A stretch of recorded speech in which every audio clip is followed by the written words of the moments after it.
خوبصورت معاشرہ تشکیل دیا اور دو چیزیں ہی آپ اس دنیا میں چھوڑ کے گئے، اور وہی دو چیزیں ہمارے دین کی بنیاد ہے، اساس ہے۔ جو ان دو چیزوں میں موجود ہے وہ ہمارا دین ہے، اور جو چیز ان دو چیزوں میں موجود نہیں وہ ہمارا دین نہیں بن سکتا۔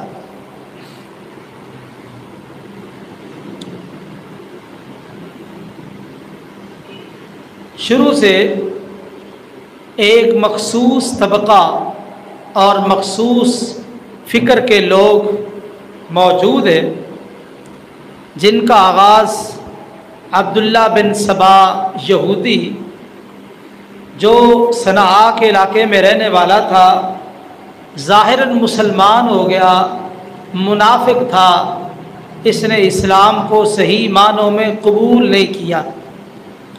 یہی وہ بد نصیب ہے جس نے ایک تحریک کھڑی کی، لوگوں کو اپنے ساتھ ملایا، سازش تیار کی اور ایک چھوٹی سی جمعیت بنائی۔ بالآخر اس جمعیت کو ایک مشن دیا۔ انہوں نے اپنے مشن کا آغاز سیدنا عثمان رضی اللہ تعالیٰ عنہ کی شہادت سے کیا ہے۔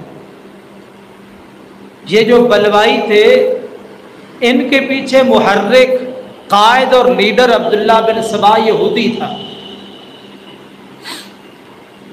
اس سے اس مخصوص فکر کا آغاز ہوا ہے۔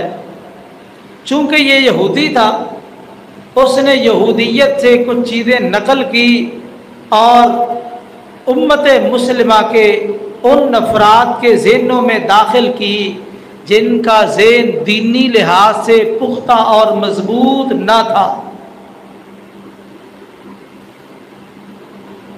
ان کے اندر وہ یہودیت کی فکر داخل کر دی، اور اس کا نقصان کیا ہوا کہ امت کے اندر ایک بہت بڑا طبقہ موجود ہے جس کے عقائد امت مسلمہ سے ہٹ کر ہے، کیونکہ امت مسلمہ کا بنیادی عقیدہ یہی ہے کہ ہم کتاب و سنت کے اندر جو کچھ موجود ہے اس کو مانتے ہیں، اور جو کچھ کتاب و سنت میں نہیں ہے ہم اسے نہیں مانتے۔ یہ امت مسلمہ کا بنیادی عقیدہ ہے۔ اس مخصوص فرقے نے اس بنیادی عقیدے کا انکار کیا ہے، اور انہوں نے اپنے مذہب کے اور فرقے کے کچھ اصول بنا رکھے۔ تو میں چاہتا ہوں ان اصولوں کو آپ کے سامنے رکھا جائے اور یہ بات واضح کی جائے کہ یہ جو اصول بنائے گئے ہیں یہ ہمارے جو قرآن اور حدیث کے اصول ہیں یہ ان کے منافی ہے، کیونکہ بات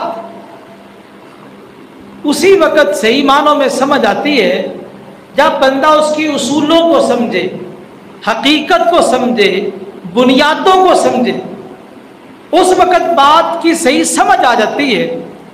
کسی کو چھیڑنا مقصد نہیں، کسی پر لان تان مقصد نہیں، گالی گلوچ مقصد نہیں، فرقہ بندی مقصد نہیں ہے۔ مقصد صرف یہ ہے کہ کسی کو اگر آپ نے جاننا ہے تو اس کے اصولوں کو، بنیادوں کو جانے، تاکہ سمجھ آ جائے کہ اس کی حقیقت کیا ہے، ان کا مدعا کیا ہے۔